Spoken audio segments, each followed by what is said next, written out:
Hi friends, నమస్తే. ఈరోజు వీడియోలో నేను రొయ్యల దమ్ బిర్యానీ చేశాను. అసలు మన ఇంట్లో ఇలా తయారు చేసుకున్నామంటే అసలు హోటల్కి వెళ్ళాల్సిన అవసరమే ఉండదు. చాలా పొడి పొడిగా చాలా మంచిగా వచ్చింది. టేస్ట్ కూడా చాలా బాగుంది. ఒకసారి మీరు కూడా ట్రై చేయండి. ఫస్ట్ టైం నా వీడియో చూస్తున్నట్లయితే ప్లీజ్ సబ్స్క్రైబ్ చేసుకోండి. అలాగే పక్కనే ఉన్న బెల్ ఐకాన్ క్లిక్ చేసినట్లయితే ఆల్ అనే బటన్ వస్తుంది. దాన్ని ప్రెస్ చేస్తే నేను ఏ వీడియో పెట్టినా మీకు నోటిఫికేషన్ వస్తుంది. ఇప్పుడు ఇది ఎలా చేసుకోవాలో చూద్దాం. నేను ఇక్కడ 1 కిలో రొయ్యలు తీసుకున్నాను. తీసుకుని వీటిని ఇలాగా క్లీన్ చేసుకున్న తర్వాత ఇవి 1/2 కిలోకి అయినాయి. ఇవి చాలా చిన్నగా ఉన్నాయి. అలాగే ఒక మీడియం సైజులో ఉన్నాయి అన్నమాట. ఇలా అయితేనే మనకి బిర్యానీకి బాగుంటుంది. అలాగే ఇక్కడ సరిపడినంత సాల్ట్, అలాగే ఒక 1/2 టీ స్పూన్ పసుపు, 1 స్పూన్ కారం, ధనియాలు జీలకర్ర powder 1/2 teaspoon, garam masala 1 spoon, అలాగే అల్లం వెల్లుల్లి పేస్ట్ కూడా 1 స్పూన్ వేసుకున్నాను. అలాగే కొంచెం కరివేపాకు, అలాగే కొత్తిమీర.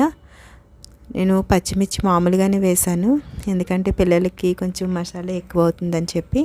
అలాగే 1 నిమ్మ చెక్కని ఇలాగా గింజలు లేకుండా ఇలాగా పిండుకోండి. పిండిన తర్వాత దీన్ని అంతా ఒకసారి ఇలాగా కలుపుకోవాలి. మనకి నిమ్మరసం వేసుకుంటే రొయ్యలంతా మంచిగా పుల్లగా చాలా బాగుంటాయి. ఒకసారి ఇలా కలిపిన తర్వాత మూత పెట్టుకుని 1 అరగంట సేపు పక్కన పెట్టుకోండి. అలాగే రైస్ నేను ఇలాగా 2 గ్లాసులు తీసుకుని వీటిని ఇలాగా వాష్ చేసుకున్న తర్వాత 2 సార్లు మంచినీళ్ళు వేసుకుని ఇలాగా వీటిని కూడా 1 అరగంట సేపు నానబెట్టుకోండి. నానబెట్టుకున్న తర్వాత స్టవ్ మీద గిన్నె పెట్టుకుని దీంట్లో ఆయిల్ వేసుకోండి. ఆయిల్ వేసుకున్న తర్వాత నేను ఒక 4 ఆనియన్స్ని ఇలా పొడవుగా కట్ చేసుకున్నాను. అందులో సగం ఇందులో వేసుకుని వీటిని బ్రౌన్ ఆనియన్స్ చేసుకోవాలి. మీడియం ఫ్లేమ్లో పెట్టుకుని ఇలాగ బ్రౌన్ ఆనియన్స్ ప్రిపేర్ చేసుకుంటే మనకి మాడిపోకుండా చక్కగా పొడి పొడిగా వస్తాయి. చూడండి, ఇలాగా వీటినన్నిటిని ఇలా కలుపుకుంటూ ఉండాలి. ఇలా అయిన తర్వాత వీటినన్నిటిని ఒక ప్లేట్లోకి తీసేసుకోండి.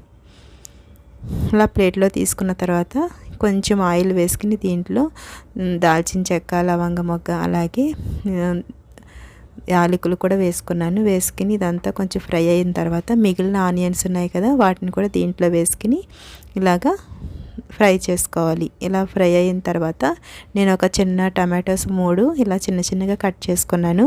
కట్ చేసుకుని వీటిని కూడా ఇందులో వేసుకుని కొంచెం కొత్తిమీర, పుదీనా కూడా వేసుకోండి. వేసుకున్న తర్వాత కొంచెం సాల్ట్ కూడా వేసుకోండి. వేసుకుంటే తొందరగా మగ్గుతుంది. ఇలా వేసుకుని కొంచెం మూత పెట్టుకుని వీటిని ఇలాగ మగ్గించుకోవాలి. చూడండి, ఇవి ఇలా మగ్గిన తర్వాత మనం రొయ్యలలాగా మ్యారినేట్ చేసి పెట్టుకున్నాం కదా, వీటిని దీంట్లో వేసుకోవాలి. వేసుకుని ఒకసారి ఇదంతా కలుపుకుని మూత పెట్టుకుని వీటిని ఇప్పుడు ఒక పక్క వేరే స్టవ్ మీద ఉడికించుకుందాం. అంతలోకి మనము రైస్ కుక్ చేసుకోవాలి కదా.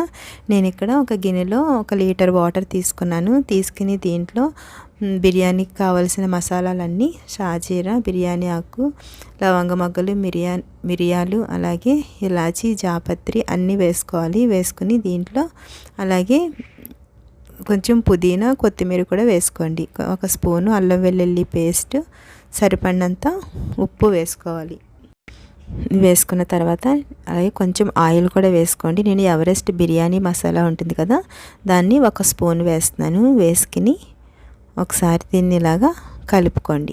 ఇలా కలిపిన తర్వాత మూత పెట్టుకుని ఇది రోలింగ్ బాయిల్ వచ్చే వరకు ఇలాగా ఉంచుకోవాలి. చూడండి, ఒక 5 నిమిషాలు ఇలా మరిగిన తర్వాత ఇప్పుడు మసాలా ఉన్నాయి కదా, వాటన్నిటిని ఇలాగా తీసేసుకోండి. ఎందుకంటే మనం తినేటప్పుడు మసాలాలు ఎక్కువ తగిలితే ఇష్టం ఉండదు కదా.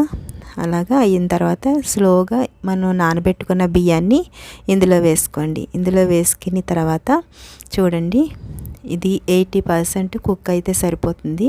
మనం చేత్తో ఇలా అన్నప్పుడు ఇలాగా మనకి ఇలా ముక్కలు అయినట్టయితే మనం దీన్ని ఇప్పుడు దమ్ చేసుకోవడానికి దీన్ని ఒక స్టవ్ మీద పెట్టుకుని ఈ రైస్ని అంతటిని తీసుకుంది. నేను ఒక బౌల్లో కొంచెం పసుపు వేసుకున్నాను. వేసుకుని ఒక 4 స్పూన్లు వాటర్ తీసుకోండి. మనం ఫుడ్ కలర్స్ వేసుకునే కన్నా ఇలా మీ దగ్గర సాఫ్రాన్ ఉంటే కనుక సాఫ్రాన్ వేసుకోండి వాటర్లో.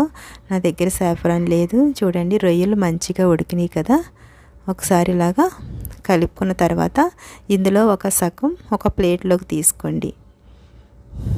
మనం బిర్యానీ ఎప్పుడు చేసుకున్నా పెద్ద పెద్ద రొయ్యలు కాకుండా ఇలా చిన్న చిన్న రొయ్యలతో ట్రై చేయండి, చాలా బాగుంటుంది. అయిన తర్వాత చూడండి రైస్ నేను ఇలాగ లేయర్ కింద వేస్తున్నాను. ఇలా ఒక లేయర్ వేసుకున్న తర్వాత మనం కర్రీ తీసుకుని పక్కన పెట్టుకున్నాం కదా, దాన్ని వేసుకుని ఒకసారి ఇలాగా అడ్జస్ట్ చేసుకోండి. చేసిన తర్వాత ఇప్పుడు బ్రౌన్ ఆనియన్స్, కొత్తిమీర, పుదీనా కూడా వేసుకోండి.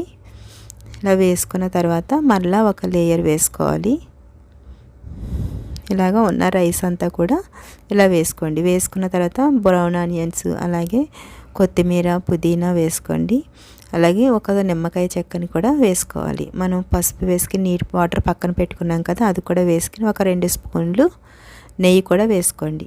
వేసుకున్న తర్వాత మనకి ఆవిరి బయటికి రాకుండా ఉండే ఒక మూతను పెట్టుకుని దీన్ని ఒక 10 నిమిషాలు లో ఫ్లేమ్లో పెట్టుకుని ఉడికించుకోండి, సరిపోతుంది. ఇలాగా చూడండి 10 నిమిషాలు అయిపోయింది. ఇప్పుడు తీసి చూద్దాం. చూసారా, రైస్ చాలా పొడి పొడిగా చూసారు కదా ఫ్రెండ్స్, అంతే టేస్టీగా కూడా ఉంటుంది. ఒకసారి ట్రై చేసి చూడండి. మీకు నా వీడియో నచ్చినట్లయితే ప్లీజ్ లైక్ చేయడం మాత్రం మర్చిపోవద్దు. చాలా టేస్టీగా ఉండే రొయ్యల బిర్యానీ మీకు నచ్చినట్లయితే ప్లీజ్ లైక్ చేయండి ఫ్రెండ్స్. Thanks for